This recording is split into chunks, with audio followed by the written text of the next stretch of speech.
هذا النبي الهاشمي المطلب صلوا على هذا النبي الهاشمي المطلب أحمد زكي النسبي من وصفه في الكتب من وصفه في الكتب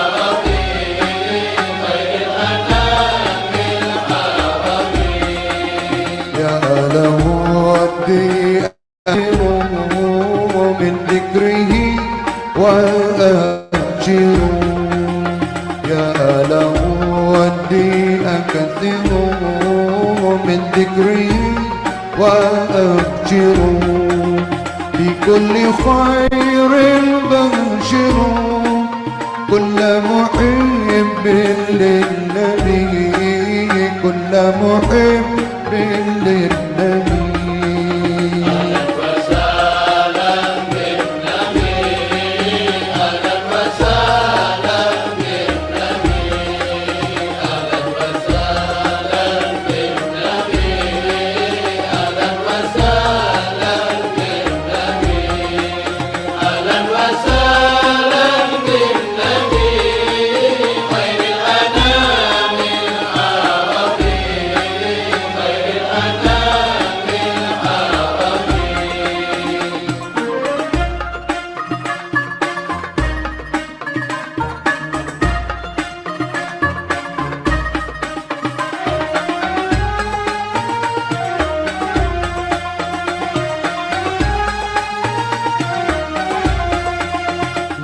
يزور هذا النبي من مشرق أو مغرب من لم يزور هذا النبي من مشرق أو مغرب طبا له من مذنب معرض للغضب معرض للغضب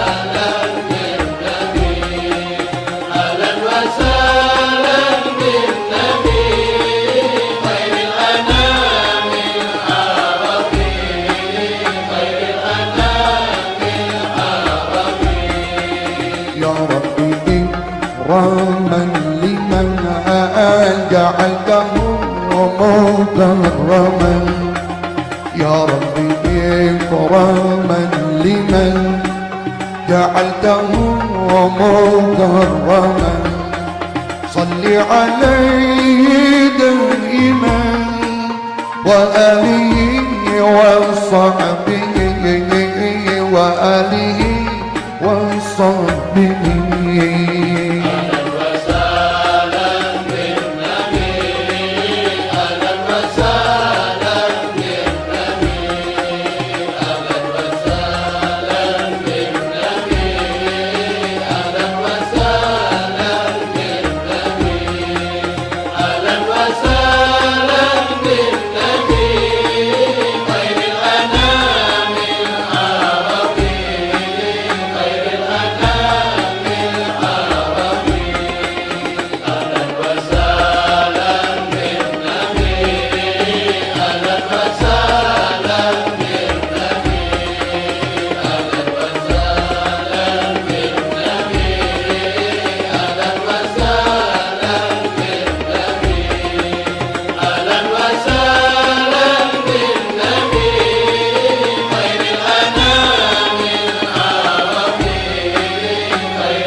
يندهلي وجيله يفرش لي منديله حبيبي أناديله يا جد الحسنين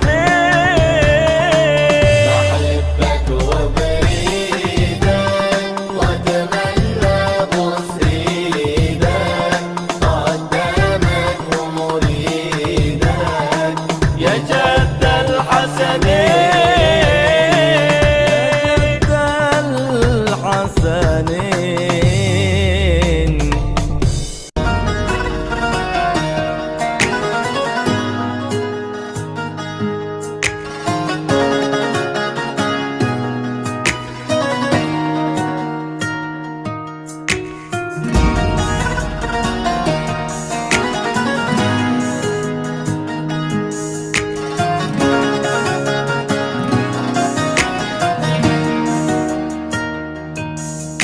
حبيبي يا نور عيني، علاش ديما احنا زمان قاسنا.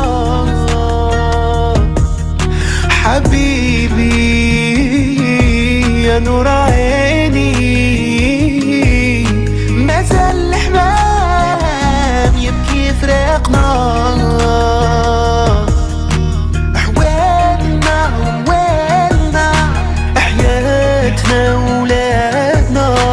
مشات وبقى من خيالنا ولي سوفنير. كويتنا ورماتنا عديالنا وحبابنا، سقساو على اخبارنا قالوا وجوه الخير. يلا لا لا ما تبكيش ما راني كارهك،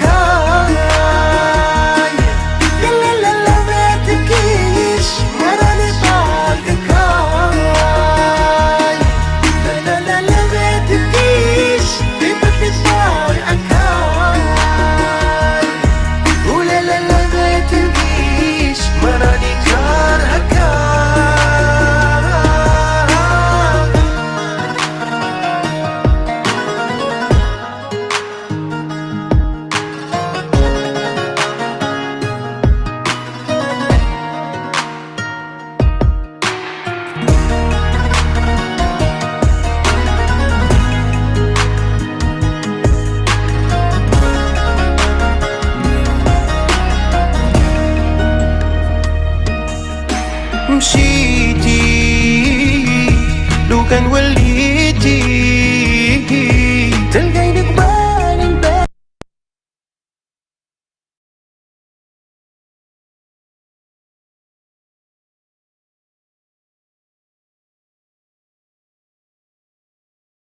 نستنى حتى اشوفك بنتهنى.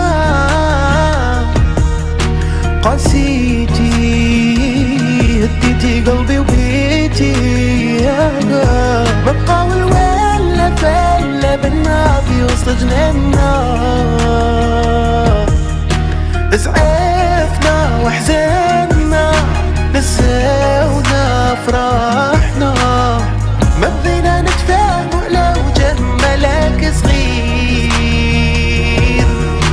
نتحبوا على بالنا كي نتفارقوا في نهارنا، ما نربحوا أغنير لا دعاوي الخير. يلا لا لا ما تبكيش ما راني كارهك، يلا لا لا ما تبكيش ما راني طالبك. لا لا لا لا ما تبكيش ديما طالعك، ولا لا لا ما تبكيش ما راني كارهك. نحلف لك ماني غاية انا غادي نردك،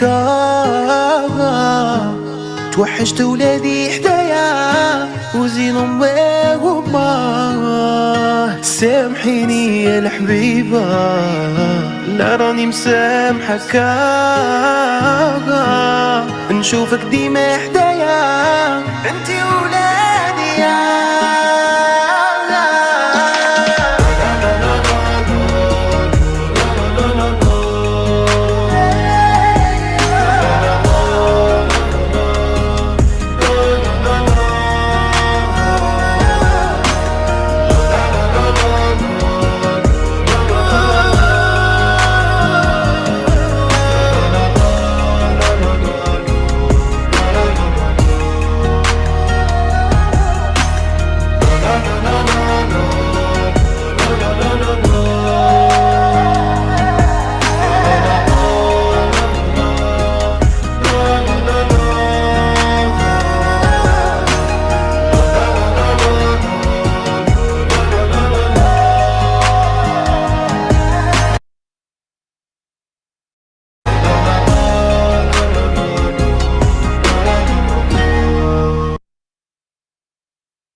يا نور على نور، ازاي مهجور وانت البلسم لجراح وألم. يا رسالة من المولى تعالى محفوظة عايشة مدى الأيام. يا نور على نور، ازاي مهجور وانت البلسم لجراح وآلام. يا رسالة من المولى تعالى محفوظة وعايشة مدى الأيام. ازاي ناسين ولا نقرا ياسين، ماشيين في الدنيا كده ودايسين. الكنز قصادنا ومش شايفين، مش بس كتاب ده دليل وطريق، ويحن عليك ساعة ما تضيق. وفي عز الوحدة يبقى صديق. يا نور على نور، ازاي مهجور وانت البلسم لجراح وآلام. يا رسالة من المولى تعالى محفوظة وعايشة مدى الأيام.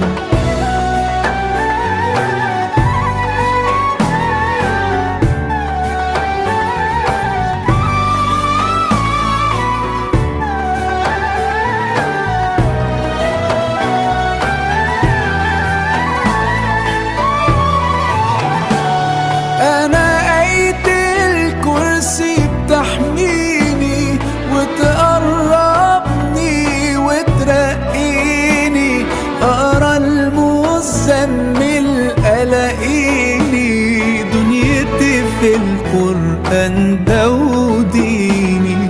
النور حواليا هنا وجنبي، وأنا ليه ببعد كده عن ربي؟ ده مداد كلمات ومداد قلبي، وبكون مجروح وبيشفيني. يا نور على نور، ازاي مهجور وانت البلسم لجراح وآلام. يا رسالة من المولى تعالى محفوظة وعايشة مدى الأيام.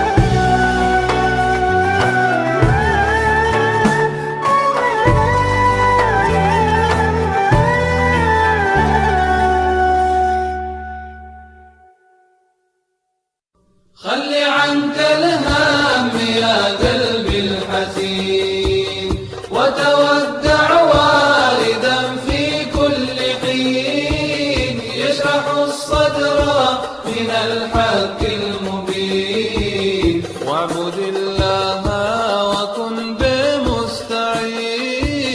واعبد الله وكن بمستعين، وارض بالله وكيل. إنه نعم الكفيل، جل مولانا الجليل. إنه الرزاق ذو القوة المتين، عم بالفضل جميع العالمين. خلي عنك الهم يا قلبي الحزين، وتودع والدا في كل حين. يشرح الصدر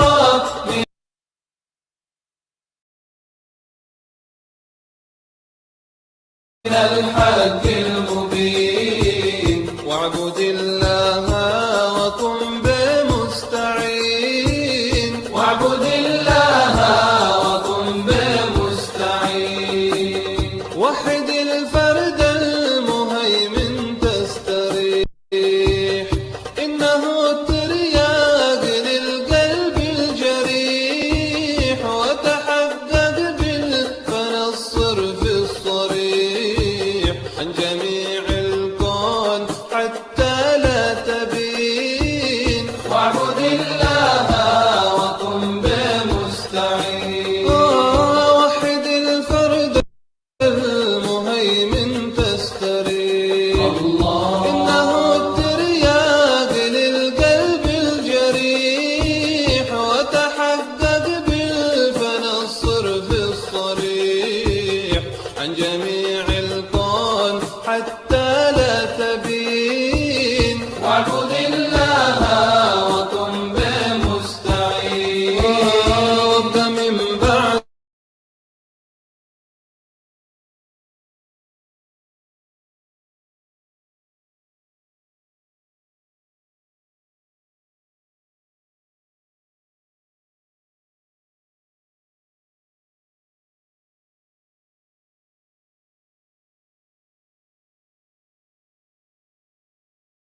أنوارنا دائما أمسات بأبعرنا لتربها علما في نورنا رجالا حديث بالفتما لها تبتل إلى المولى قدد هائمة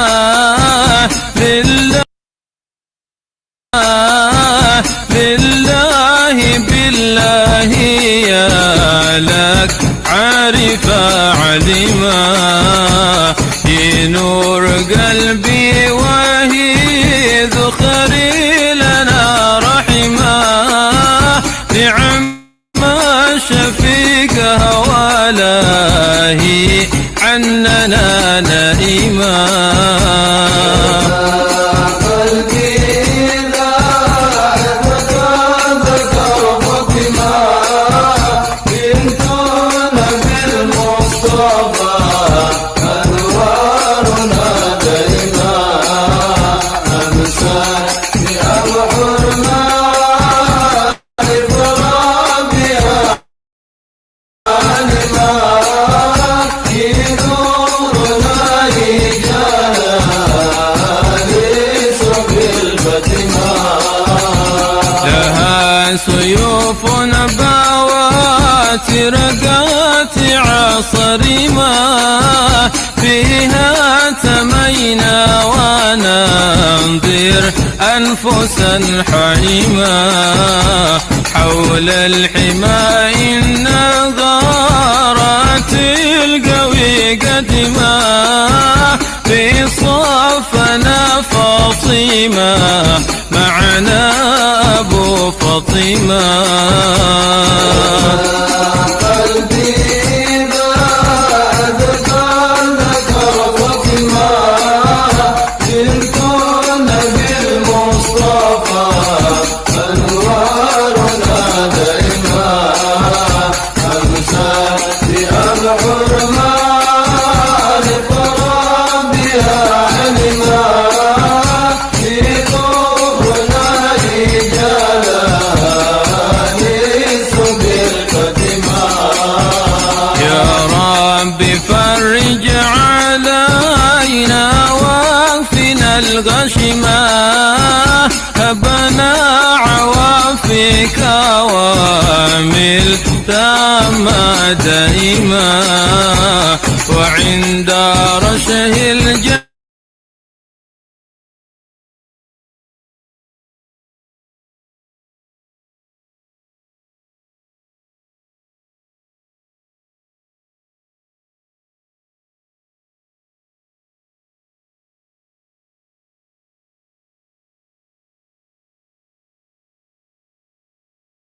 مصطفى أنوار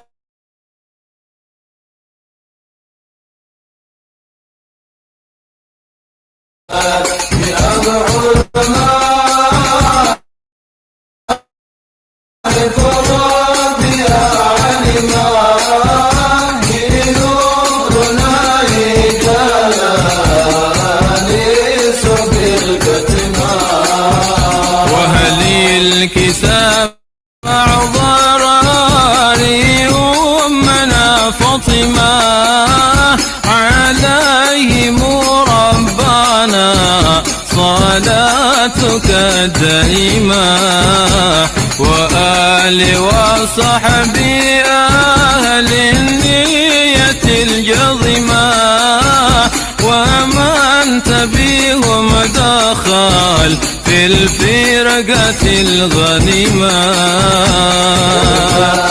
قلبي إذا ذكر فاطمة بنت النبي المصطفى أنوارنا دائما أمسات بأبحرنا لتربها علما في نورنا علامتنا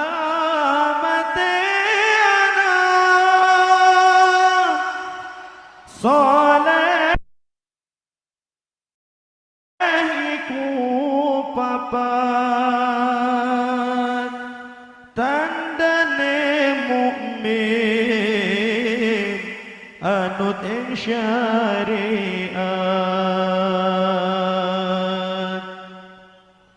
kanthi hen lisane alus ngandikane kapindho mulya akan ing wong tuwane alamate anak saleh iku paman tandane mukmin anut syariat ganti lisane halus ngendikane kapindho mulya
بك مغرم يا مصطفانا المكرم.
Bismillahirrahmanirrahim.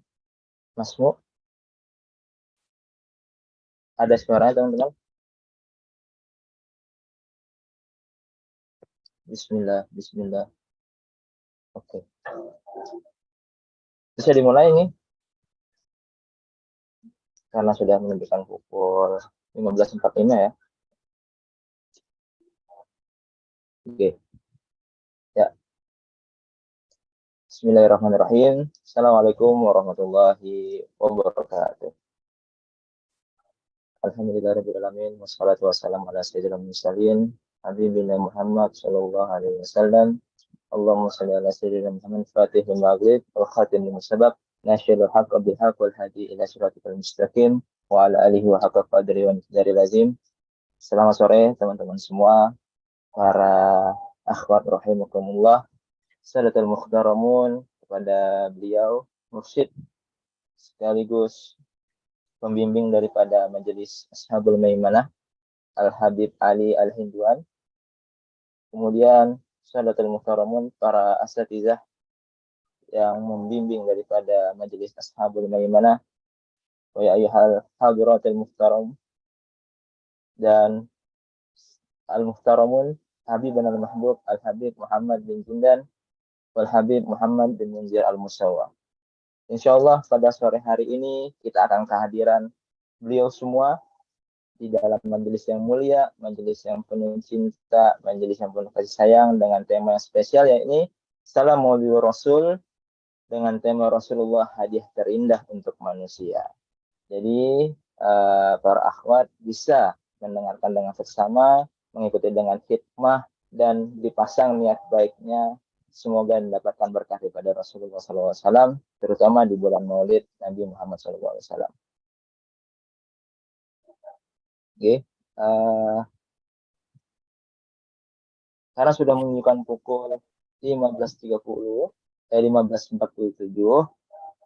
apakah sudah bersama kita beliau Al-Habib Muhammad bin Jindan? Ada suaranya? Mas Muhammad. Ya, ahlan wa sahlan di majelis sore hari ini. Sehat, Habib? Dalam keadaan sehat, Habib? Sehat, alhamdulillah. Alhamdulillah. Ya, untuk memanfaatkan waktu yang ada, pada kajian pertama pada sore hari ini, saya serahkan ke beliau waktu dan tempat, dipersilahkan. Alhamdulillah. Wassalatu wassalamu ala sayyidina Rasulillah, sayyidina Muhammad ibn Abdullah, wa ala alihi wa sahbihi wa man walah. Amma ba'du, kita bersyukur kepada Allah Subhanahu wa taala yang memuliakan kita untuk bisa sampai memasuki bulan yang mulia ini, bulan yang Allah Subhanahu wa taala berikan kepada kita anugerah di bulan ini dengan utusan Allah, dengan hamba Allah yang terpilih, dengan diutusnya Nabi besar Muhammad sallallahu alaihi wasallam, dengan dilahirkannya di bulan semacam ini Rasulullah sallallahu alaihi wasallam, yang mana di dalam kelahiran beliau Allah Subhanahu wa taala meletakkan kebaikan yang sangat besar, anugerah yang sangat amatlah agung. Dan itu semua Allah Subhanahu wa taala tampakkan, Allah Subhanahu wa taala berikan kepada kita dengan lahirnya baginda Nabi besar Muhammad sallallahu alaihi wasallam. Yang mana Rasulullah sallallahu alaihi wasallam Allah utus kepada kita sebagai kasih sayang, bukan kasih sayang biasa, tapi kasih sayang yang mutlak, kasih sayang yang enggak ada batasnya. Allah di dalam Al-Qur'an berfirman, "Wa ma arsalnaka illa rahmatan lil alamin." Tidaklah kami mengutus Muhammad kecuali sebagai rahmah lil alamin, kasih sayang untuk alam semesta. Terus juga kasih sayang itu yang dimaksud untuk alam semesta dikatakan apa artinya al-alamun?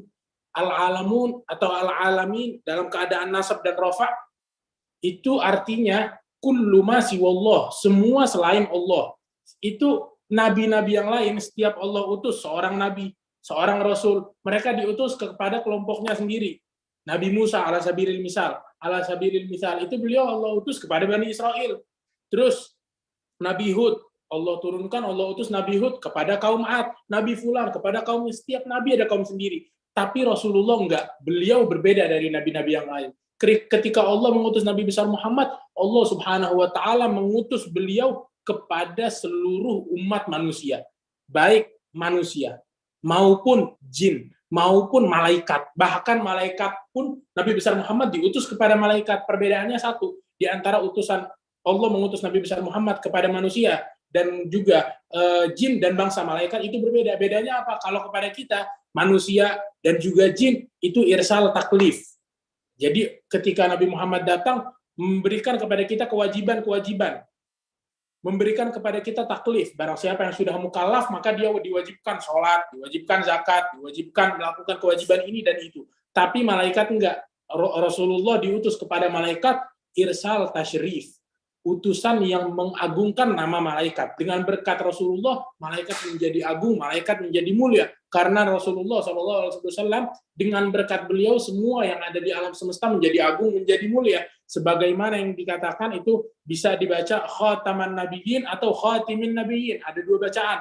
Dua-duanya benar. Artinya beda. Kalau kita baca khatim pakai kasroh taknya, itu artinya penutup para nabi-nabi. Kalau khotam itu dari kata cincin. Khotam itu dalam bahasa Arab juga diartikan cincin. Maksudnya hiasan, penghias para nabi-nabi.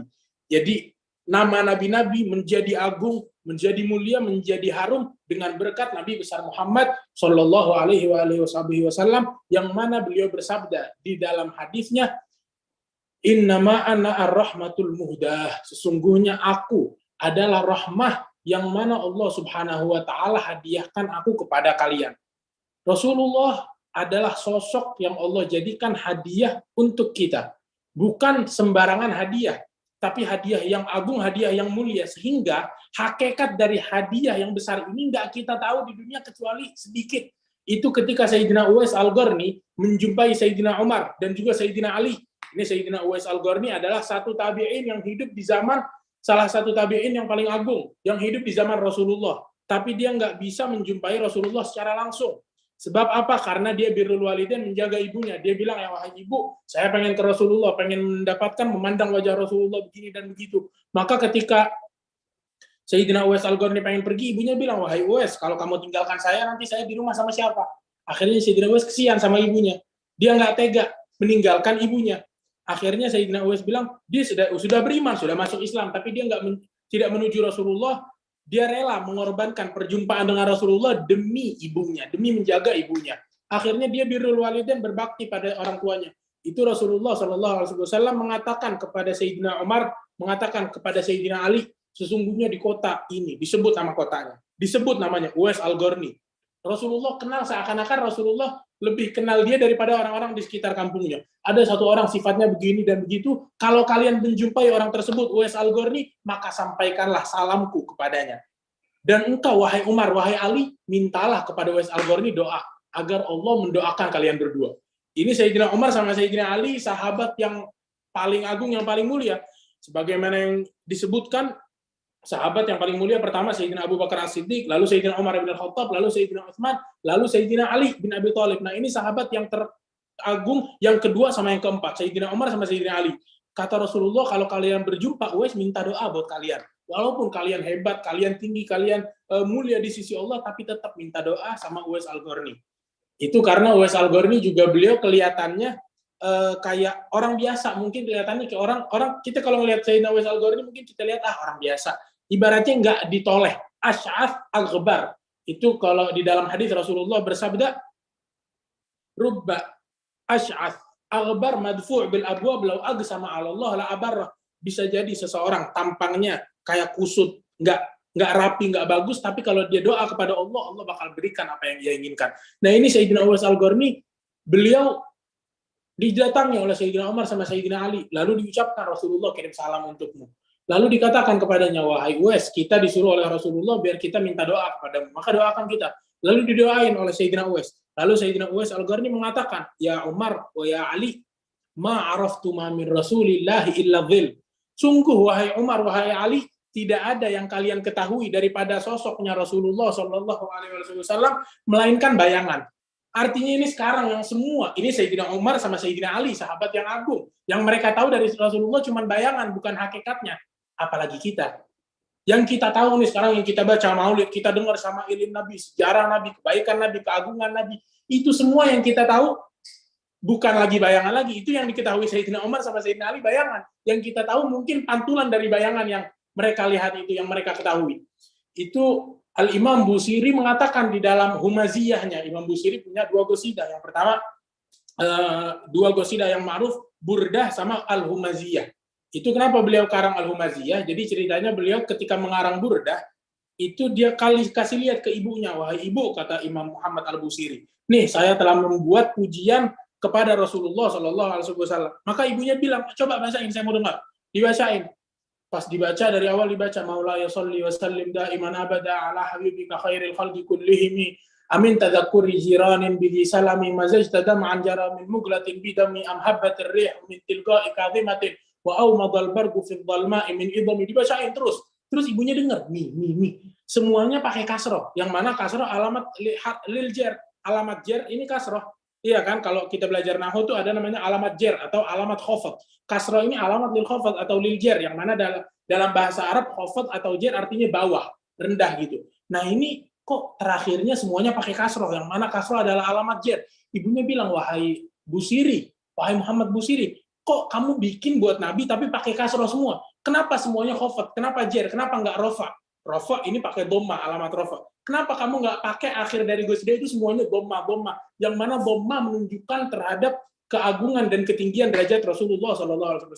Akhirnya Imam Busiri bilang, kalau gitu mulai sekarang saya bikin lagi. Akhirnya beliau tulis lagi Al-Humaziyah namanya. Tapi nggak terkenal, nggak setenar Burdah. Karena mungkin ketika beliau bikin Burdah itu dengan ikhlas, dengan tulus, dan beliau meluapkan semua perasaan beliau di dalam Burdah tersebut. Al-Humaziyah karena disuruh ibunya dia tulis. Itu di dalam tulisan beliau bilang, matla'nya itu atasnya paling pertamanya kaifatar garubiyya kal anbiya'u ya samaan ma tawalat hasama'u. Terus di dalam bait abiyatnya, salah satu abiyatnya beliau bilang, innama mathalu sifatika linnasi kama mathalan nujumal ma'u.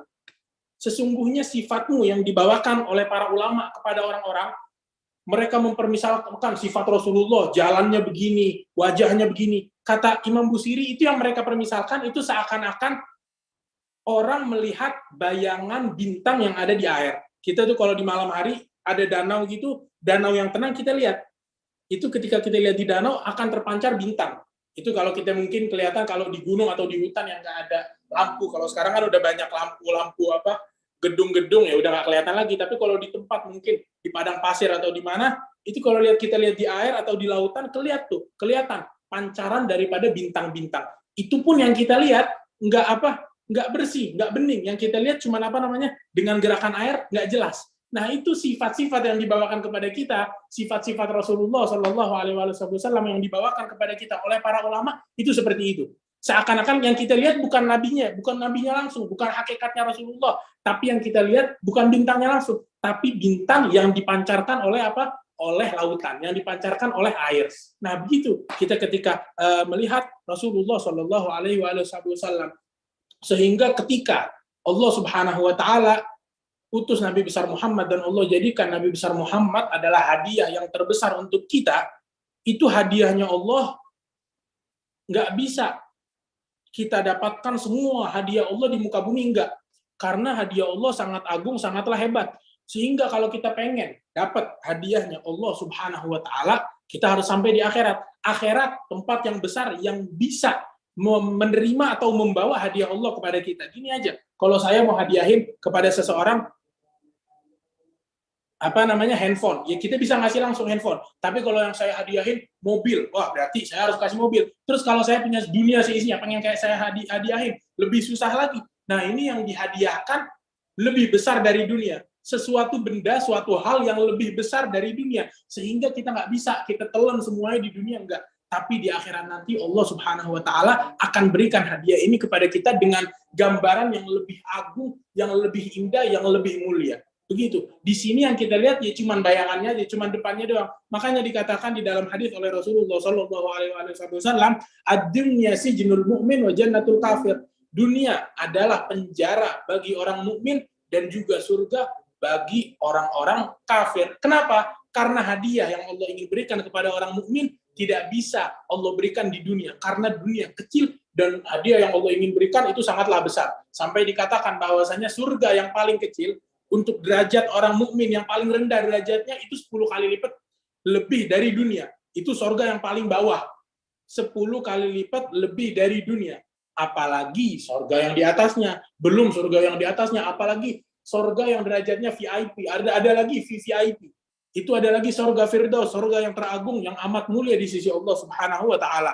Dan dengan semua kenikmatan surga, dengan semua keagungan, kelezatan yang ada di surga, itu Al-Habib Ali Al-Habsyi, beliau mengatakan di dalam syairnya, di dalam gosidahnya, itu beliau mengatakan bahwasanya fi jannatin ma syagani min wasfiha illa liqaunil hibbi fiha khayyama.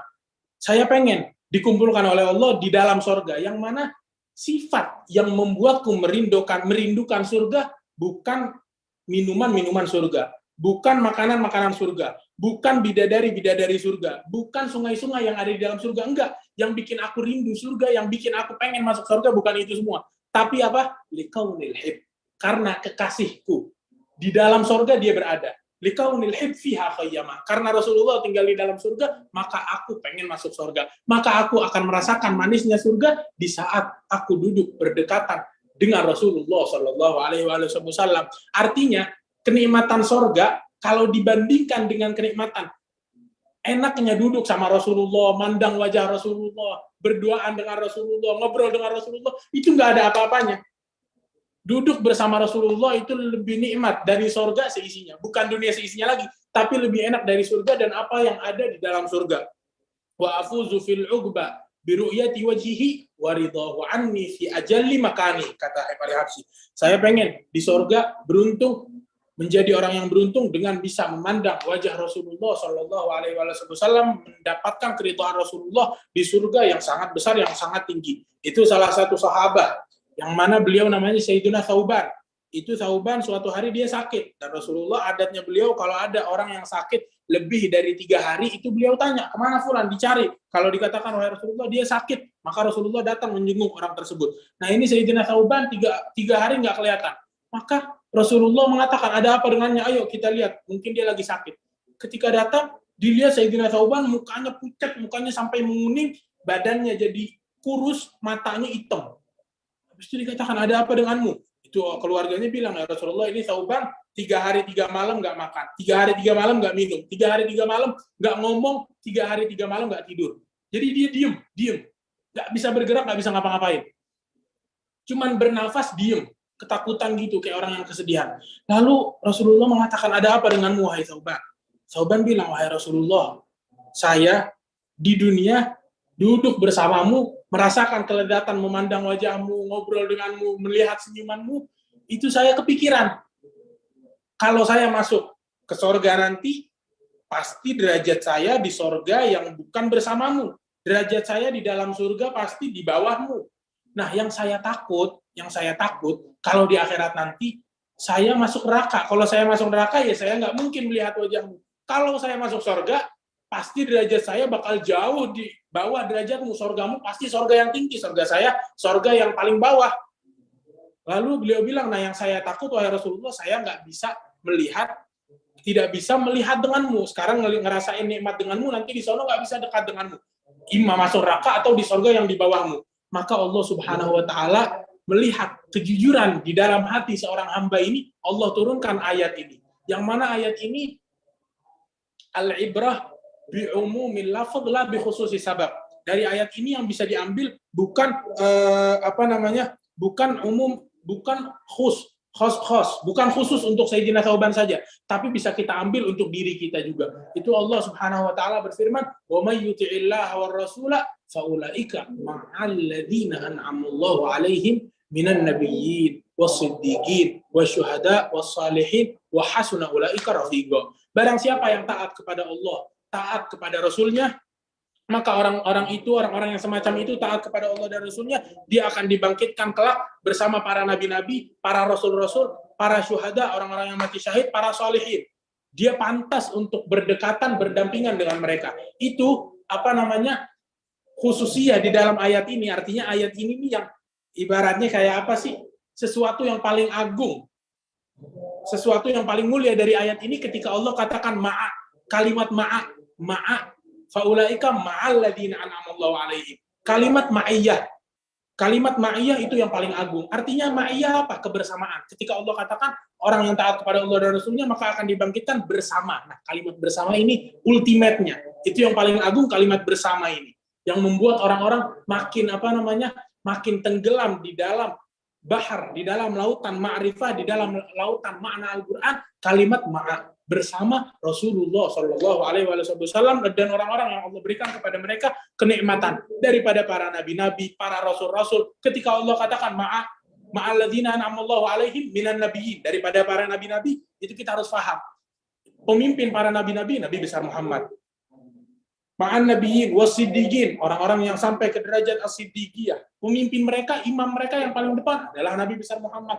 Asyuhada, pemimpin para syuhada, Nabi besar Muhammad. Artinya di setiap ayat terdapat pujian kepada Nabi besar Muhammad. Itu Al-Habib Ali Habsyi, beliau mengatakan, saya nggak baca ayat, kecuali di ayat tersebut, ayat apa aja dari dalam Al-Quran, kecuali pasti di ayat tersebut ada pujian kepada Rasulullah SAW. Kenapa? Karena, begini, ketika Allah Subhanahu wa Ta'ala dengan kerajaan yang Allah miliki, keagungan yang Allah miliki, kemuliaan yang Allah miliki, itu ketika Allah mengatakan suatu perkataan kepada seorang hamba, seperti kayak kita lagi jalan di jalanan, tiba-tiba ditegur presiden.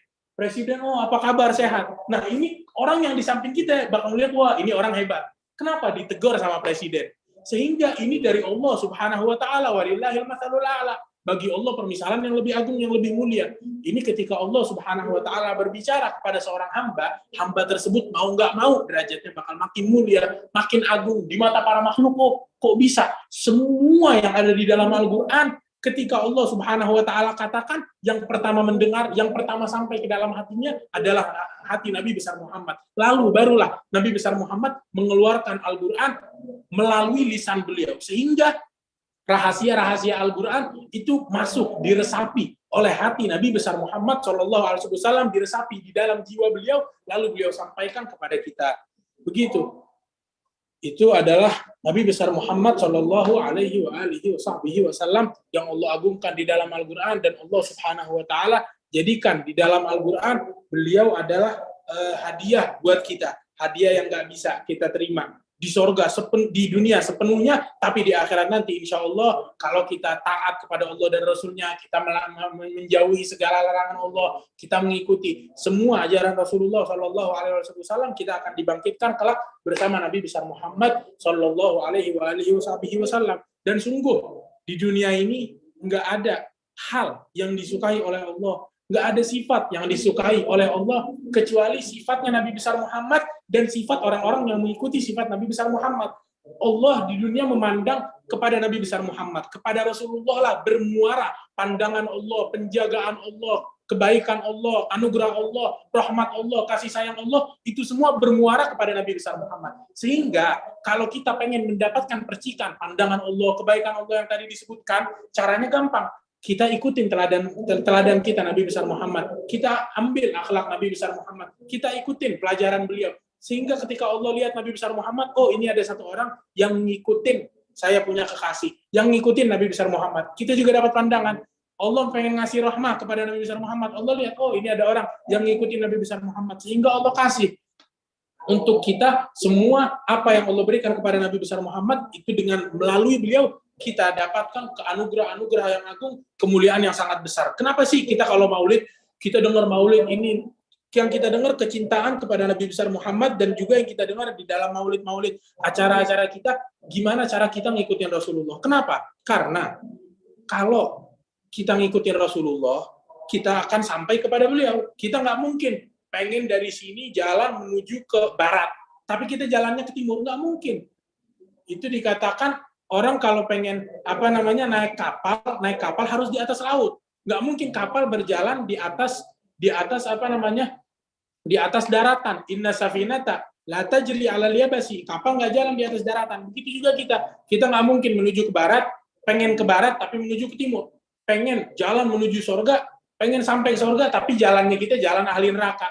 Setiap hari malam pagi kerjaan kita maksiat, kerjaan kita memandang pemandangan yang diharamkan oleh Allah. Kita melakukan hal-hal yang diharamkan oleh Allah. Lisan kita gunakan untuk mengatakan hal-hal yang tidak diridhoi oleh Allah Subhanahu wa taala. Nggak mungkin kalau kayak gitu kita pengen sampai, kita pengen ikutin, enggak. Tapi kalau kita benar-benar cinta kepada Rasulullah, kita wajib mengikuti beliau. Bukan wajib lagi, tapi lebih dari wajib. Kalau ada hal yang lebih dari wajib, nah itu dia. Kita harus mengikuti Rasulullah, memanuti Nabi besar Muhammad SAW. Karena orang kalau udah sayang sama seseorang, dia pasti bakal taat, bakal jadi budak. Bakal jadi budak bucin. Dia udah tergila-gila, udah bucin sama Rasulullah, pasti dia bakal apa yang dikatakan Rasulullah itu dia dengerin. Dan semua yang dikatakan Rasulullah sama dia gampang. Nggak ada hal yang pahit yang dikatakan Rasulullah, enggak. Kenapa? Dia udah cinta. Mau ditabok sama kekasihnya, dia tetap ridho, dia malah senang. Iya kan? Orang kalau kita udah jatuh cinta begitu. Nah, gitu juga kalau kita cinta sama Rasulullah, kita taat perintah beliau. Kita taat dengan semua ajakan beliau. Kita taat dengan semua ajaran yang beliau ajarkan kepada kita. Itu dikatakan oleh Al-Imam Syafi'i radhiyallahu ta'ala anhu ardah, ta'sil ilaha wa anta tudhiru hubbahu hadha muhalun fil qiyasi badi'u in kunta haqqan sadiqan la ata'tahu in kana hubbuka sadiqan la ata'tahu innal muhibba liman yuhibbu muti'u. Engkau maksiat kepada Allah, terus engkau ngaku-ngaku cinta kepada Allah, hadza muhal, ini enggak masuk akal. Ini sesuatu yang aneh. Engkau ngaku cinta sama Allah, ngaku cinta sama Rasulullah, tapi setiap hari engkau melanggar perintah Allah, melanggar perintah Rasulullah. Ini nggak masuk akal. Kalau cintamu benar, kalau cintamu tulus, engkau pasti akan taat, engkau pasti akan dengar kata dengan apa yang dikatakan oleh Allah Subhanahu wa taala kepadamu, dengan apa yang dikatakan oleh Rasulullah Shallallahu alaihi wasallam kepadamu. Begitu yang ingin saya sampaikan. Semoga Allah Subhanahu wa taala berikan kita semua keberkahan dengan berkat Nabi besar Muhammad, dan semoga Allah jadikan bulan Rabiul Awal tahun ini sebagai bulan Rabiul Awal yang terbaik untuk umat Islam. Semoga dengan berkat Nabi besar Muhammad, dengan berkat kelahiran Rasulullah di bulan ini, Allah Subhanahu wa taala berikan anugerah Allah, kebaikan Allah, dan Allah perlembut kaum muslimin, umat Islam yang ada di barat, yang ada di timur, yang tertimpa bencana, Allah angkat bencana dari mereka semua, yang juga merasakan bencana di dalam hati mereka karena hawa nafsu mereka diganggu oleh syaitan. Semoga Allah merdekakan mereka semua, kita semua, dari penghambaan kepada syaitan, kepada hawa nafsu kita. Semoga Allah Subhanahu wa taala jadikan kita orang yang merdeka dengan Nabi besar Muhammad, orang yang tulus mencintai Nabi besar Muhammad sampai dibangkitkan bersama Nabi besar Muhammad sallallahu alaihi wasallam. Wassalamualaikum warahmatullahi wabarakatuh. Waalaikumsalam warahmatullahi wabarakatuh. Begitu indah apa yang disampaikan oleh beliau, Habib Muhammad bin Jindan. Atas semua yang diberikan, semoga menambah kecintaan kita, kasih sayang kita, dan saya notice menjadi bucin terhadap Nabi Muhammad Sallallahu Alaihi Wasallam. Luar biasa teman-teman terhadap apa yang disampaikan, dan kita akan lanjut ke sesi pertanyaan, Bib. Jadi sesi pertanyaan ini mungkin dari peserta bisa mengajukan raise hand, siapa yang ingin bertanya, dan kita batasi dulu untuk 2 penanya terlebih dahulu. Silakan tafadhol yang ingin bertanya dari peserta.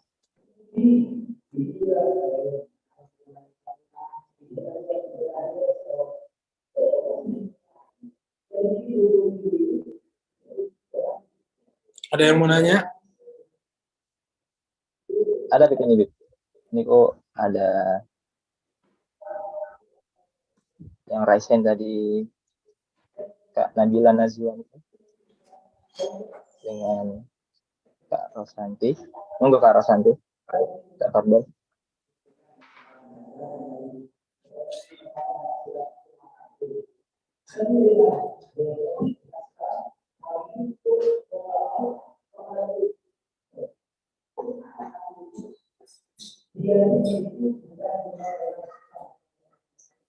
Bisa open mic deh, mengajukan pertanyaannya. Apa pertanyaannya? Ini yang raise hand Kak Rosanti ini, Ibu. Rosanti.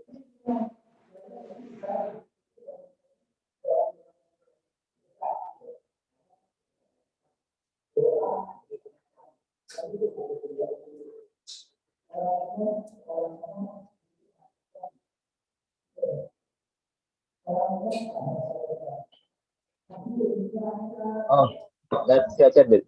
Sebentar.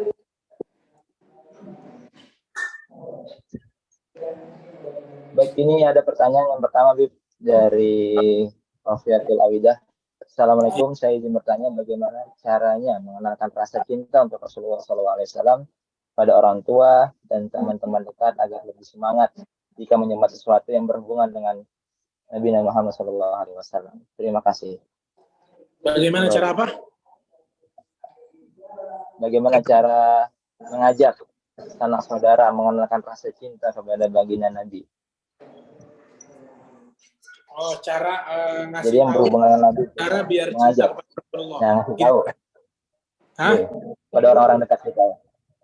Mengajak mengenalkan rasa cinta kepada orang-orang terdekat kita, Bib. Orang tua, teman-teman dekat. Bagaimana baiknya, Bib? Caranya kita ajak mereka ke majelis yang ngajak kita kecintaan kepada Rasulullah SAW. Ajak ke majelis maulid, majelis zikir, majelis ilmu yang di dalamnya yang disebutkan sifat-sifat Nabi besar Muhammad SAW. Kalau kita pengen cinta kepada seseorang, kunci cinta itu satu, al-ma'rifah. Al-ma'rifah babul mahabbah. Fahaitsu la ma'rifah la mahabbah. Ma'rifah, kenal, itu adalah kunci atau pintu untuk cinta. Kalau kita nggak kenal, kita nggak mungkin cinta. Kita cinta kepada Rasulullah karena kita kenal. Pertama, kalau kita pengen cinta ke seseorang, kita harus kenal ini orang siapa. Nggak mungkin kita cinta sama orang, kita nggak kenal dia, nggak mungkin. Pasti kalau kita pengen cinta kepada seseorang, kita harus kenal duluan. Nah, kita kalau mau ajak keluarga kita, ayo sini, cintain Rasulullah. Kita kenalin dulu, siapa Rasulullah. Tahu nggak Rasulullah ini siapa? Kita kasih tahu Rasulullah begini dan begitu. Kalau kita nggak bisa ngomongnya, kita nggak paham cara ngomongnya, kita ajak mereka hadir majelis ilmu, majelis sedikit, sehingga dari situ mereka akan mengenali Rasulullah, dan dari mengenal Rasulullah mereka akan mencintai Rasulullah SAW, karena mereka mengenal Rasulullah akan mencintai Nabi besar Muhammad SAW. Baik, itu jawaban dari Habib Muhammad kepada yang penanya. Bagaimana caranya mengajak orang terdekat dengan mengajak kepada majelis yang mengajarkan atau memberi pengetahuan tentang Rasulullah SAW. Baik, kepada penanya selanjutnya, ini ada di via chat.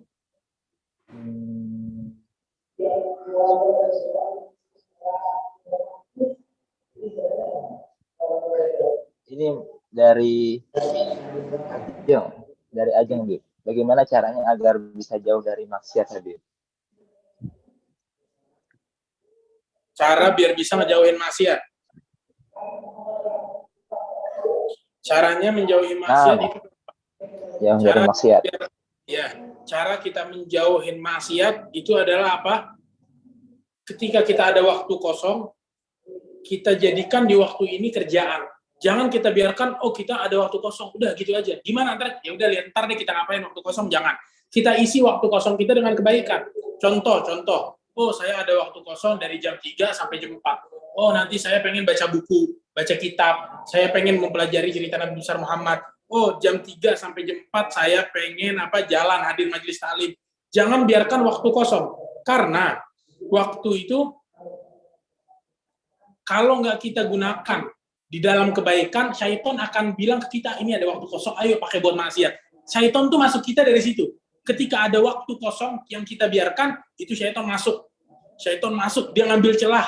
Walaupun celahnya cuma kecil, ada waktu kosong aja, dia langsung masuk. Tapi kalau waktu kita penuh, syaitan nggak ada waktu. Dia pengen ganggu kita, oh ini orang lagi sibuk. Dia pengen ngapain kita, ini orang lagi sibuk. Orang lagi sibuk nggak bisa diganggu. Al-masyghul la yushghal. Orang lagi sibuk nggak mungkin disibukkan dengan hal yang lain. Sehingga syaitan nggak dapat celah. Jadi gitu caranya biar kita nggak melakukan maksiat, biar kita nggak melakukan maksiat, itu kita tertibkan waktu kita di dalam kebaikan, bukan dalam keburukan. Kalau dalam keburukan ya itu udah maksiat. Kita taruh waktu maksiat ini ada waktu sendiri, ya itu udah sama aja maksiat. Tapi enggak, kita jadiin dari waktu kita, waktu kosong kita nih kita isi. Jangan dibiarkan ada waktu kosong begitu saja, karena kalau enggak syaitan itu bakal nyari kita di waktu kosong. Waktu kita sekolah, kita nggak mungkin maksiat, kita lagi belajar. Syaitan nggak punya celah. Karena apa? Karena waktu kita diisi dengan kebaikan. Tapi ketika ada waktu kosong, itu baru syaitan punya celah. Itu di dalam hadis Rasulullah SAW bersabda, "Ni'matani maghbunun fihima katsirun minan nas as-sihhat wal faragh." Terdapat dua nikmat yang mana kebanyakan orang melalaikan dua nikmat ini. Apa itu? As-sihah, kesehatan, wal faragh, dan waktu kosong. Waktu kosong kebanyakan orang lupa, dibiarkan waktu kosong sehingga dia dipergunakan oleh syaitan untuk melakukan maksiat ini dan maksiat itu, waliyadzubillah. Nah, terima kasih Bu atas jawaban-jawabannya luar biasa. Bagaimana tadi pertanyaan pertama mengajak orang dekat untuk lebih cinta kepada Nabi Muhammad sudah terjawab. Kemudian bagaimana caranya untuk menghindari dari maksiat, yaitu mengisi daripada waktu kekosongan kita dengan kebaikan. Sehingga teman-teman bisa mengambil intisari daripada yang disampaikan oleh Al-Habib Muhammad bin Jindan dari awal hingga akhir, bahwasanya hadiah terbaik kita selama hidup dan di akhirat nanti adalah berjumpa dengan Nabi Muhammad SAW yang mengalahkan daripada nikmat-nikmat yang ada di surga, baik makanannya, minumannya, bahkan semua kenikmatan di surga kalah dengan bertemu dengan baginda Nabi Muhammad SAW. Begitu Habib Muhammad bin Jindan, terima kasih atas hadirnya antum di tengah-tengah kita semua, dan kita insya Allah bakal lanjut di pertemuan yang selanjutnya diberkahi oleh Allah Muhammad dan Nabi Muhammad SAW. Dan terima kasih terhadap semuanya peserta, dan kita akan lanjut ke sesi kedua bersama Al Habib Muhammad bin Munzir Al Mustawa. Ya khair, udah boleh keluar ya. Ya Habib, terima kasih Habib. Ya khair, assalamualaikum warahmatullahi wabarakatuh.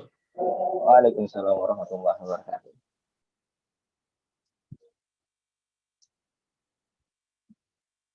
Baik, ayyuhal hadirat rahimakumullah, kita akan berlanjut ke sesi kedua, dan sebelumnya saya ucapkan ahlan wasalan wa marhaban kepada beliau Al Habib Muhammad bin Munzir Al Mustawa di tengah-tengah kita semua untuk melanjutkan atau menyampaikan materi dalam acara spesial kita Salam Maulid Rasul dengan tema Rasulullah hadiah terindah untuk manusia.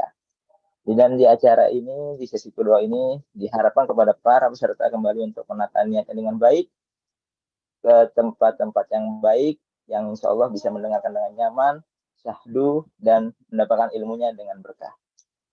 Sudah bergabung dengan kita Al Habib Muhammad bin Munzir Al Mustawa, kepada beliau waktu dan tempat dipersilahkan.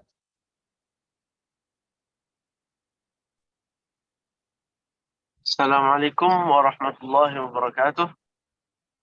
Waalaikumsalam warahmatullahi wabarakatuh. Puji syukur kehadirat Allah Subhanahu wa Ta'ala yang telah mengumpulkan kita di waktu ini, di saat ini, di mana perkumpulan yang penuh dengan berkah, walaupun tidak berkumpul dengan jasad, tapi jiwa kita berkumpul dengan apa yang Allah sudah siapkan dan Allah sudah adakan dari berbagai macam cara, berbagai macam jalan.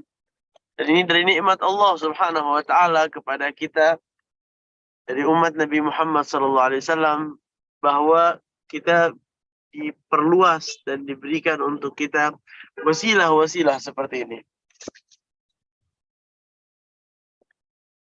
Wasilah ini apa ini?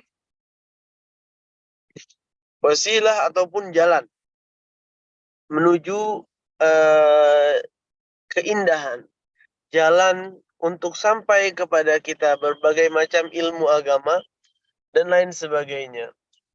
Di mana itu semua adalah pemberian dari Allah dan nikmat. Di mana tadi kita sudah mendengar dari Sayyid Muhammad, akhina, saudara kami yang kami hormati dan sangat kami sayangi sekali, Sayyid Habib Muhammad bin Jindan, di mana beliau membawakan kepada kita banyak penjelasan tentang Nabi SAW dan tentang akhlak Nabi SAW dan tentang cara mencintai Nabi SAW, yang dimana itu semua adalah hikmah, itu semua adalah ajaran yang sampai kepada kita melalui tuntunan dan ajaran dari gurunya dan gurunya dan gurunya sampai Nabi Muhammad SAW. Karena yang semua harus mengerti bahwa yang namanya agama itu adalah cinta, dimulai dengan cinta, dimulai dengan kasih sayang. Allah Subhanahu wa Ta'ala mengutus Nabi seorang yang pengasih dan penyayang, seorang yang baik untuk umat, yang itu membawa kasih sayang membuat mereka mencintai sang Nabi Muhammad SAW.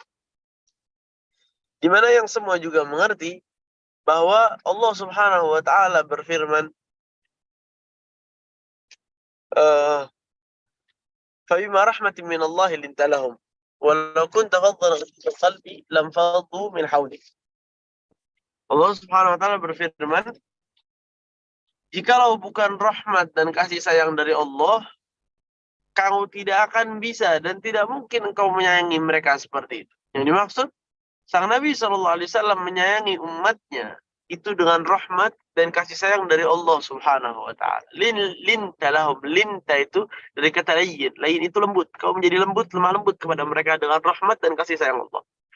Walau kunta faddan ghalidhal qalbi lam faddu min hawlik. Dan jikalau engkau itu keras ataupun kasar ataupun jahat atau lain sebagainya, lam faddu min hawlik, semua mereka itu akan berterbangan, akan pergi dari sekitarmu.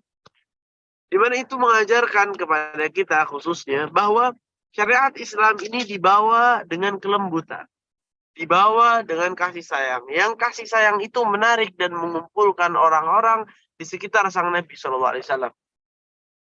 Mengumpulkan orang-orang dalam perkumpulan-perkumpulan yang baik. Mengumpulkan orang-orang dalam hal-hal yang luhur. Dan dengan kasih sayang itu pun, cinta mulai tertanam di hati para sahabat. Karena kasih sayang dari sang Nabi SAW. Dan seperti itu para sahabat mengambil syariat. Seperti itu para sahabat mengambil jalannya dan agamanya dari Nabi SAW. Agama yang penuh dengan cinta. Agama yang penuh dengan kasih sayang.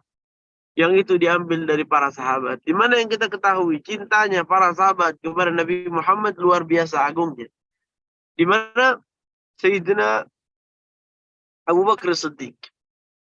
Sayyidina Abu Bakar Siddiq salah sahabat yang paling cinta sama Nabi Muhammad SAW.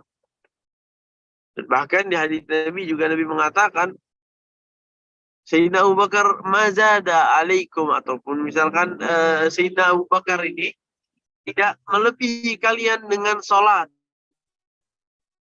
pun dengan banyaknya ibadah, tapi dia melebihi kalian karena apa yang ada di dalam jiwanya, kata Nabi SAW. Apa yang ada di jiwa Sayyidina Abu Bakar? Tidak mungkin ada hubbud dunya, ya mungkin ada yang seperti itu, tapi yang ada di jiwa Sayyidina Abu Bakar adalah cinta kepada sang Nabi Muhammad SAW. Bahkan setelah wafatnya sang Nabi, Sayyidina Abu Bakar susah hidupnya. Dikatakan oleh Sayyidatuna Aisyah, seringkali aku masuk ke kamar ayahku, aku melihat dia meletakkan kepalanya di kedua dengkulnya. Ini maksud dia nunduk seperti itu. Menaruh kepalanya di antara kedua dengkulnya Sayyidina Abu Bakar. Dan menangis, mengadu rindu kepada Nabi SAW setelah wafatnya Rasul. Bahkan dikatakan seringkali dia jika berbicara kami mencium seperti batu, seperti aroma hati yang terbakar. Dan dimaksud seperti daging atau masakan yang hangus, yang tercium pada saat ia terkadang berbicara karena terbakar hatinya dari cinta. Dan hal-hal seperti ini yang diwariskan, yang tertanam di hati para sahabat Nabi SAW. Dan demikian dari para sahabat Nabi turun kepada tabi'in. Cintanya mereka kepada Nabi SAW diwariskan, dan seperti itu. Jadi yang kita dapatkan sekarang ini, yang sampai kepada kita hadiah terbesar yang sangat agung yang tadi kita dengarkan dari sang Nabi SAW, itu adalah cinta yang sangat besar, itu adalah keagungan yang sangat besar. Dan seperti topik pembicaraan di hari ini, Nabi Muhammad SAW adalah hadiah terbesar bagi semua manusia. Di mana hadiah ini kita ketahui bahwa datangnya dari sosok yang mencintai untuk sosok yang dicintai. Dan itu bentuk pelajaran bagi kita. Bahwa Allah Subhanahu wa ta'ala mengutus Nabi Muhammad, itu adalah nikmat besar. Allah mengutus Nabi yang paling dicintai oleh Allah. Jadi bentuk cintanya Allah Subhanahu wa ta'ala kepada Nabi Muhammad yang tidak bisa bahkan difikirkan ataupun ditakbirkan dengan kata-kata. Sang Nabi SAW, Allah setiap menyebut Nabi Muhammad, selalu menyebut nama beliau dengan ta'zim di Al-Quran. Allah Subhanahu wa ta'ala selalu hampir tidak pernah menyebut nama Nabi di Al-Quran dengan namanya secara langsung, memanggil Nabi dengan namanya, tapi selalu menggunakan laqab atau selalu menggunakan panggilan dan gelar dan lain sebagainya. Tidak pernah menyebut Muhammad begitu saja di Al-Quran, tidak pernah. Bahkan Allah Subhanahu wa taala menyebut namanya, memanggil Muhammadun Rasulullah. Nabi Muhammad utusanku, kata Allah, utusan Allah. Walladzina amanu ma'ahu ila akhir ayat. Allah Subhanahu wa taala mengatakan ya ayyuhal muzammil, ya ayyuhal muddathir, Taha. Allah mengatakan ya ayyuhan nabi, wahai seorang utusan. Selalu memanggil Nabi sallallahu alaihi wasallam dengan gelar. Karena sayangnya Allah kepada Nabi dan karena Allah memuliakan sang Nabi dan mengajarkan kita sebagai umat untuk memuliakan sang Nabi. Bahkan Allah Subhanahu wa taala melarang para sahabat memanggil Nabi tanpa gelar. Memanggil namanya saja Muhammad seperti itu dilarang oleh Allah. Allah Subhanahu wa taala berfirman mengatakan ya ولا تجعلوا دعاء النبي كدعاء بعضكم ببعض أن تحبط أعمالكم وأنتم لا تشعرون. Jangan sampai kalian memanggil sang Nabi Muhammad SAW seperti kalian memanggil satu sama lain, an tahbata a'malukum, dan karena jika kalian seperti itu bisa jadi amal-amal kalian itu runtuh dan hilang dan kalian tidak menyadari itu. Kita tidak menyadari amal kita hilang dan runtuh hanya karena memanggil nama Nabi seperti memanggil nama orang biasanya. Berbicara dengan Nabi seperti berbicara dengan orang biasanya. Waliyadzubillah min dzalik.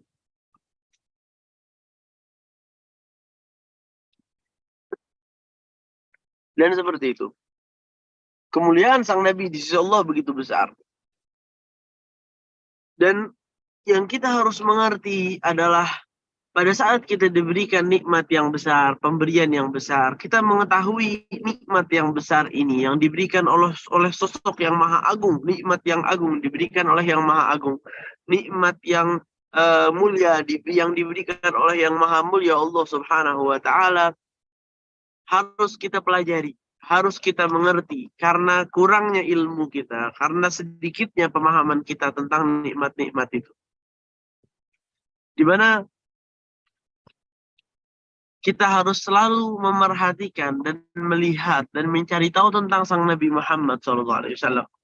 Dengan kita mencari tahu tentang sang Nabi, seperti yang tadi dikatakan oleh Sayyid Muhammad, oleh Muhammad bin Jindan, bahwa dengan kita mengenal sang Nabi Muhammad SAW, di situ kita bisa cinta. Karena jika kita tidak mengenal, bagaimana kita akan cinta dengan sesuatu yang tidak kita tahu? Jadi kita harus berkenalan, mencari tahu tentang Nabi SAW, mencari tahu tentang Rasulullah SAW. Jika kita mengenal Rasulullah, kita mengetahui Rasulullah SAW, di situ kita bisa mulai tertanam dan timbul cinta kepada Nabi SAW. Dengan mengetahui mulianya akhlak beliau dan kesempurnaan beliau, di situ mulai tertanam cinta kepada beliau. Tetapi jika kita tidak mau tahu, kita tidak cari tahu, kita tidak mencari ilmu yang membuat kita mengenal sang Nabi, yang membuat kita mengetahui sang Nabi SAW, tidak akan kita bisa mengenal sang Nabi. Tidak akan kita bisa mengerti akhlak sang Nabi. Tidak akan kita bisa mengerti sifat-sifat sang Nabi Muhammad SAW. Karena itu kita diharuskan untuk mencari tahu tentang sang Nabi. Bahkan di Al-Quran pun sering mengikat beberapa hal dengan sang Nabi SAW. Allah SWT berfirman, la'amruka innahum lafi sakratihim ya'mahun. Allah bersumpah dengan umur Nabi. Umur Nabi dari beliau lahir sampai beliau wafat. Demi umurmu, kata sang Nabi, kata Allah Subhanahu wa taala. Mereka itu dalam kelalaian mereka dan kemabukan mereka dengan maksiat dan lain sebagainya. Kenapa Allah bersumpah dengan umur sang Nabi SAW? Allah yang Maha Agung tidak bersumpah kecuali dengan sesuatu yang sangat agung. Jadi jika Allah bersumpah dengan nama Nabi, itu mengajarkan kepada kita keagungan nama Nabi Muhammad SAW. Kemuliaan nama Nabi Muhammad SAW. Sebelumnya Allah bersumpah dengan langit, dengan 7 lapis langit, dengan bumi, dengan lautan, dengan fajar, dan lain sebagainya. Itu semua adalah hal-hal yang besar. Tapi nama Nabi Muhammad atau umur Nabi Muhammad dari salah satu hal yang Allah bersumpah dengan itu. Menandakan akan agungnya beliau SAW. Yang itu mengajak kita untuk berkenalan dengan sang Nabi. Bagaimana sifat sang Nabi? Bagaimana akhlak sang Nabi? Bagaimana kehidupan sang Nabi? Bagaimana pakaiannya sang Nabi?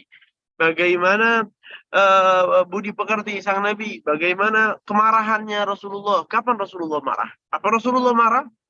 Kapan Rasulullah gembira? Apa Rasulullah gembira? Dan seperti itu, semua yang terikat dengan beliau SAW. Bagaimana cara makannya? Bagaimana cara minumnya? Bagaimana cara cara bicaranya beliau sallallahu alaihi wasallam, dan semua hal-hal itu mengajarkan kepada kita mulianya sang Nabi Muhammad menanam pada diri kita cinta kepada Nabi, karena seringnya kita mengingat dan mencari tahu, semakin tertanam cinta itu di hati kita. Di mana? Itu adalah salah satu sebab dilaksanakannya acara-acara yang membaca sirah Nabi Muhammad SAW yang kita panggil dengan yang namanya maulid. Apa itu maulid? Arti maulid dalam bahasa Arab itu adalah kelahiran. Yang dimana maulid itu membawa ceritanya Rasulullah SAW, dan puncaknya adalah membawa cerita kelahiran Nabi Muhammad SAW. Dari sebelum beliau lahir, kemuliaan-kemuliaan beliau sebelum beliau lahir, dan setelah beliau lahir, dan setelah sampai wafatnya beliau Sallallahu Alaihi Wasallam, itu diceritakan di kitab maulid. Cuman puncaknya di waktu kelahiran Nabi Sallallahu Alaihi Wasallam, karena itu dipanggil maulid, artinya kelahiran Rasulullah SAW. Itu sebabnya dilakukan maulid, untuk mengenalkan umat siapa Nabi SAW. Di maulid itu diceritakan siapa ibu beliau, siapa ayah beliau, bagaimana keluarga beliau. Bahkan keagungan maulid yang kita baca dari maulid-maulid yang ada dari maulid Al-Tiyaullah, maulid Simtud Durar, maulid Tiba, maulid Al-Azab, maulid Syaraful Anam, dan maulid-maulid lainnya yang semuanya mempunyai keagungannya masing-masing. Yang itu semua tidak luput dari menceritakan Nabi SAW. Dan ini sebab dibuatnya maulid. Ini sebab mereka membuat syair-syair pujian untuk Nabi SAW, yang syair-syair pujian itu akan dibacakan di waktu-waktu perkumpulannya umat, untuk mengingatkan mereka siapa Rasulullah, untuk mengingatkan mereka apa akhlak Rasulullah, untuk mengingatkan mereka hal-hal tentang Rasulullah SAW. Dan itulah kemuliaannya maulid. Kalau bukan seperti itu, tidak ada kemuliaan di maulid atau lain sebagainya, perkumpulan-perkumpulan yang lain. Jadi harus kita mengerti mulianya maulid. Dan harus kita mengerti kenapa kita melakukan maulid. Untuk kita belajar bagaimana Rasulullah. Rasulullah SAW adalah sosok yang paling indah, yang paling mulia, yang paling luhur, yang paling agung, yang paling mengenal Allah Subhanahu wa Ta'ala, yang paling mengetahui bagaimana kasih sayang Allah. Yang dengan sebab itulah, karena dia mengetahui sebesar apa kasih sayang Allah, karena itu Allah Subhanahu wa Ta'ala menurunkan kepada hati Rasulullah keluasan kasih sayang kepada umat yang luar biasa.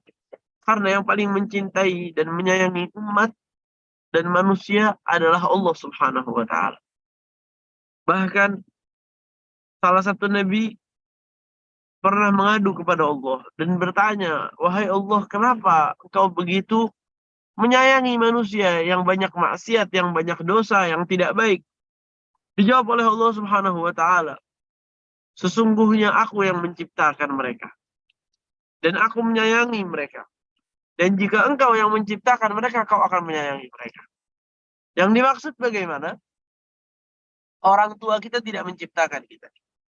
Orang tua kita tidak menciptakan kita, tapi orang tua kita mendidik kita, melahirkan kita, melakukan banyak hal untuk kita. Dan dari salah satu sebab itu, karena ia menjaga kita, ia mencintai kita. Dan Allah Subhanahu wa Ta'ala juga bilang seperti itu, karena aku yang menciptakan mereka, aku sendiri yang menciptakan mereka, karena itu aku sayang dengan mereka. Dan dari bentuk sayangnya Allah kepada umat, Allah Subhanahu wa Ta'ala menghadirkan sang Nabi Muhammad Sallallahu Alaihi Wasallam, yang itu adalah bentuk cintanya Allah kepada umat, cintanya Allah kepada kita sekalian, yaitu lahirnya Sayyidina Muhammad dan diutusnya Sayyidina Muhammad kepada kita. Setelah Sayyidina Muhammad lahir, rahmat Allah dan cinta Allah itu tertanam dan tersimpan pada Nabi Muhammad, yang diteruskan oleh sang Nabi Muhammad, yang ia datang kepada kita rahmatan lil alamin, bentuk rahmatnya Allah bagi sekalian alam, yang ia diutus oleh Nabi SAW membawa kasih sayang Allah Subhanahu wa Ta'ala yang tadi kita sebutkan, yang agung, yang besar, yang ada di sisi Allah, diberikan kepada sang Nabi Muhammad SAW dan dibawa oleh beliau kepada kita. Jadi kalau kita pantas mencintai seseorang, kita mencintai Sayyidina Muhammad. Dan juga Allah memberikan kepada Nabi Muhammad kunci-kunci keselamatan, kunci-kunci kesuksesan, dan kunci-kunci segala sesuatu, segala bentuk kebaikan yang ada di dunia ini. Sebab itu kita melihat di ajaran sang Nabi, di sunnah-sunnah sang Nabi, di sana tertanam dan penuh dengan hal-hal yang terikat dengan manfaat-manfaat dunia. Manfaat antara hubungan kita satu sama lain, manfaat ekonomi, manfaat sosial, manfaat akhirat, dan manfaat dalam kesehatan kita.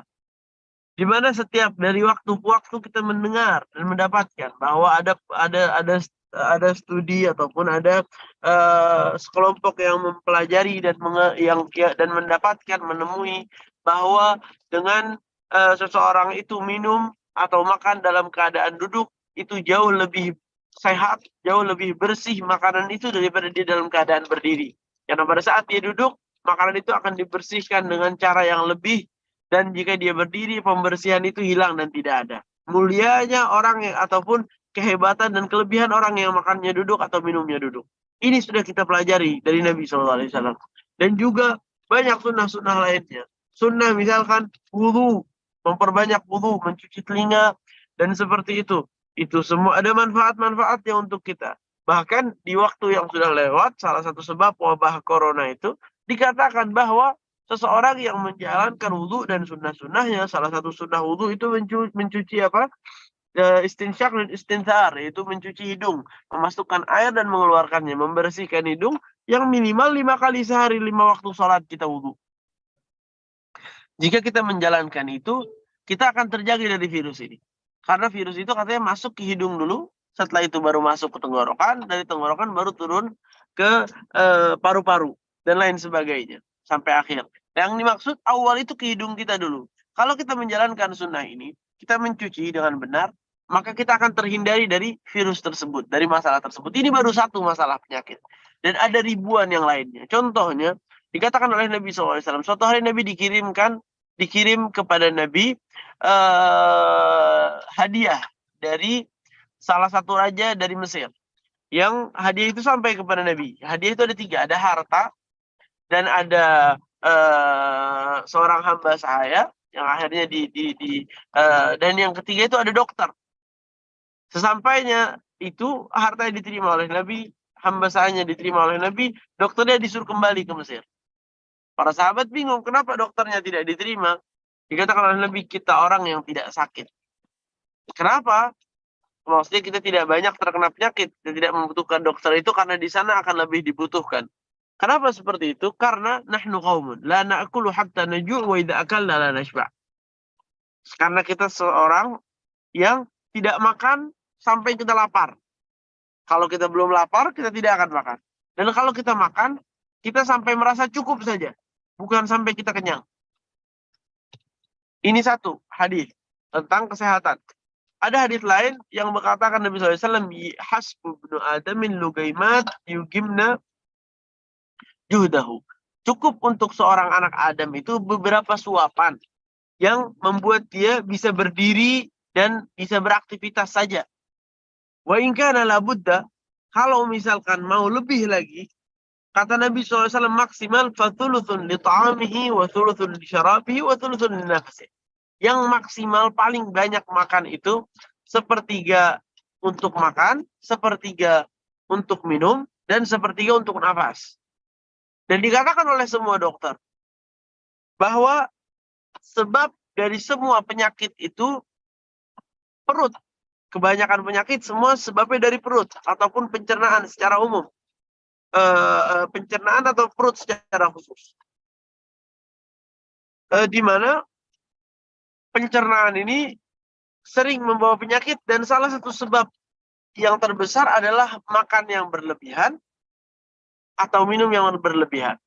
Dan Nabi dari 1400 tahun yang lalu mengajarkan kita bagaimana kita makan, dengan jumlah apa kita makan, sebanyak apa kita harus makan. Itu semua diajari oleh sang Nabi.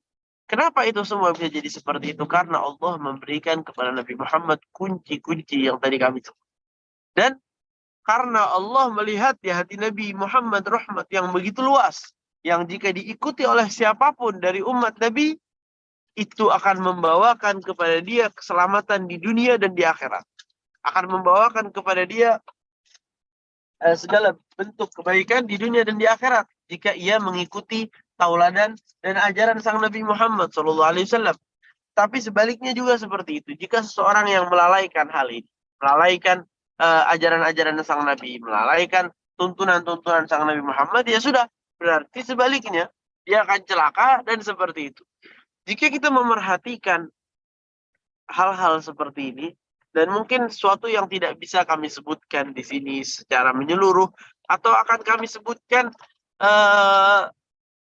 sebagian saja, seperti yang di awal kami sudah mulai, yaitu mulai mengerti sebesar apa nikmat Rasulullah kepada kita. Mulai mengenal siapa Rasulullah. Cari di handphone kita cerita-cerita tentang sang Nabi SAW. Tonton hal-hal seperti itu. Tonton hal-hal yang begini. Karena hal-hal seperti itu menanamkan di hati kita cinta kepada Nabi. Dan amalkan sunnah-sunnah beliau. Untuk menyempurnakan dan menjawab pertanyaan yang tadi. Mungkin pertanyaannya kepada Habib Muhammad bin Jindan. Tetapi untuk menambahkan juga bahwa dari cara kita mengajarkan cinta Nabi kepada orang-orang di sekeliling kita, entah itu orang tua kita, entah itu kerabat kita, salah satu cara terpenting adalah mengajak mereka ke majelis taklim seperti yang tadi kita dengar. Dan salah satu cara yang lain juga, ataupun hal yang paling efektif juga adalah mengajarkan kepada mereka, menunjukkan kepada mereka sifat sang Nabi dalam bentuk realita. Dalam diri kita sendiri. Melihat akhlak sang Nabi di anaknya, yang dia bingung, dari mana anak saya belajar akhlak ini? Saya tidak pernah mengajarkan. Pada saat dia melihat akhlak yang mulia di anak ini, dia bertanya-tanya, dari mana kau dapat akhlak ini? Saya belajar di majelis taklim bahwa Nabi Muhammad melarang seseorang mengangkat suara kepada orang tua. Bahwa Nabi Muhammad mengajarkan kita untuk bakti kepada orang tua. Bahwa Nabi Muhammad mengatakan kepada salah satu sahabat, kau pergi dan ridhoi orang tuamu. Bahwa Nabi Muhammad berapa banyak hadits beliau yang beliau perintahkan anak itu untuk berbakti kepada orang tuanya. Bahkan ada salah satu anak kecil yang datang kepada sang Nabi Muhammad SAW. Dia mau keluar jihad. Dan ditanya oleh sang Nabi, berapa umurmu? Dijawab umurnya masih kecil sebelum akil balik. Dan ditanyakan oleh sang Nabi, apa kau punya orang tua? Dijawab oleh sahabat ini, iya ya Rasulullah, aku masih punya ibu dan ayah. Ditanyakan bagaimana keadaan mereka pada saat engkau keluar. Dijawab oleh anak ini, orang tua saya nangis waktu saya keluar. Mereka tidak mau saya keluar berjihad. Karena tapi saya lebih semangat untuk berjihad di jalan Allah. Dijawab oleh Nabi SAW, fafihima fajahid, di kedua orang tuamu lah kau berjihad dengan berbakti kepada mereka. Irja, kembali kau kepada kedua orang tuamu dan buat mereka tersenyum, buat mereka ketawa dan gembira seperti bagaimana tadi kau membuat mereka menangis. Ini ajaran Nabi Muhammad, ini perintah Nabi Muhammad, ini tuntunan Nabi Muhammad. Jika orang tua kita mengerti bahwa beginilah Rasulullah, begini tuntunan Rasulullah pada anaknya, di situ dia akan mengenal Rasulullah. Di situ dia akan mencintai Rasulullah. Dan semua yang harus kita mengerti, semua itu butuh proses, semua itu ada langkah-langkahnya. Kita tidak bisa berdiri sekarang di sini, atau kita berada di tempat kita, atau dan lain sebagainya tanpa proses. Tidak ada sesuatu yang terjadi tanpa proses. Jadi semua butuh proses, dan sedikit demi sedikit, tunjukkan sifat Nabi yang ada di kita, dan ajarkan, perkenalkan kepada mereka siapa Rasulullah, dan seperti itu. Mungkin sedikit ringkas yang bisa kami, tidak ringkas juga, cuma sedikit yang kami sampaikan, bisa menjadi manfaat untuk kami sekalian, dan mungkin kalau ada sesi tanya jawab, atau langsung masuk ke sesi doa. Silakan. Alhamdulillah, matur suwun Nabi syukur atas penyampaian yang luar biasa dan kelengkapan daripada pertanyaan yang tadi tentang bagaimana cara mengenal atau mengajak daripada orang-orang terdekat kita untuk mengenal Nabi, yaitu dengan menampakkan realitanya pada diri kita sendiri dengan akhlak kita kepada sesama. Mungkin ini lanjut ke pertanyaan dulu Habib, baru habis. Setelah itu doa. Jadi silahkan tafadhol pada para penanya.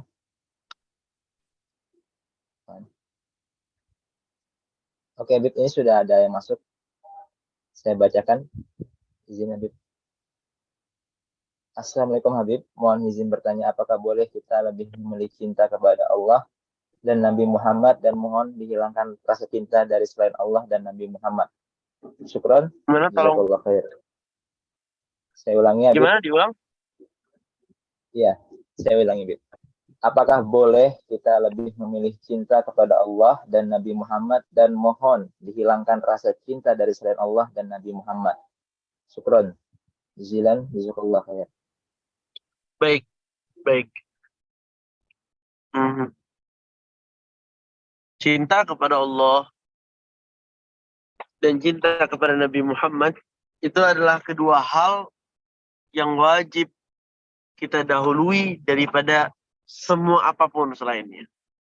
Bukan boleh atau tidak, wajib. Wajib kita dahulukan. Dan itu bukan hanya urusan di wajib atau halal atau haram atau sunnah atau begitu saja. Tidak. Tapi memang itu yang terbaik untuk kita. Dengan tidak mencintai orang tua kita karena dia orang tua kita. Tidak. Tidak mencintai orang tua kita karena apa yang diberikan kepada kita. Tidak. Tidak mencintai orang tua kita karena dia berinfak kepada kita, berkorban. Tidak. Itu semua salah. Kenapa salah? Yang benar mencintai mereka karena Allah. Karena Allah mengajarkan. Karena Allah membimbing untuk itu. Jika kita mencintai orang tua kita karena dia memberikan kepada kita, pada saat dia tidak bisa lagi memberikan, cinta itu akan hilang. Atau jika tidak hilang, cinta itu akan berkurang. Merasa diberikan jasa, iya, tapi sudah lewat waktunya. Mungkin kita bisa bergerak untuk membalas, tapi rasanya sudah habis. Jika kita diberikan uang, kita akan senang. Tapi setelah itu uangnya habis, ya sudah. Tapi kalau kita cinta karena Allah, cinta itu akan terus berada tanpa henti. Begitu juga dengan suami istri. Di mana suami yang mencintai istrinya karena Allah, cinta itu akan terus menerus sampai tua, sampai selama-lamanya tanpa tidak akan lepas. Kenapa? Karena cintanya karena yang maha abadi. Bukan cinta untuk sesuatu yang akan fana dan sirna. Jikalau kita mencintai seseorang manusia, pasangan kita, tadi kami sebutkan, karena misalkan karena wajahnya yang tampan, ataupun karena parasnya yang cantik, misalkan. Akan berapa lama wajahnya itu tetap cantik? Apa 10 tahun? 20 tahun? Setelah itu akan lewat waktunya, hilang wajahnya yang cantik. Bahkan dikatakan, saya pernah sebutkan juga, bahwa seorang wanita itu walaupun wajahnya kayak bidadari, kalau akhlaknya kayak setan, ya wajahnya jadi kayak wajah setan juga. Waliyadzubillah.